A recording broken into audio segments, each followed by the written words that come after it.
90s যেই সময়টাকে বলা হয়, সেই সময়টা আমরা বাংলাদেশের হার দেখতে দেখতেই বড় হয়েছি।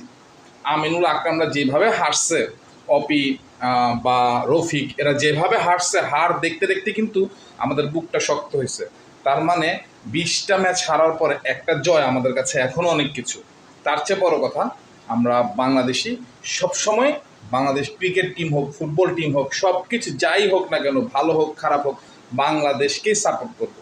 কাজেই বাংলাদেশ টেস্ট ম্যাচ হারছে, টি-20 ম্যাচ হারছে, এই উপলক্ষে যারা স্ট্যাটাস দিতেছেন যে আমি নির্লজ্জ তাই এখনও বাংলাদেশকে সাপোর্ট করি, জি ভাই, আপনি আসলেও নির্লজ্জ। আপনি নির্লজ্জ এই কারণে বাংলাদেশকে সাপোর্ট করার কারণে না, আপনি নির্লজ্জ কারণ আপনি এখনও বাংলাদেশে পড়ে রয়েছেন। কেন ভাই বাংলাদেশে পড়ে রয়েছেন? গাঁটটি বাঁধেন, পাকিস্তান, ইন্ডিয়া যেখানে ভিসা পান চলে যান ভাই, আপনাকে খুব সহজে তারা বরণ করে নিবে। আর তাছাড়া ভিসার দামও এখন কম, আর ওরাও আপনাদেরকে রাখবে, কোনো সমস্যা নেই।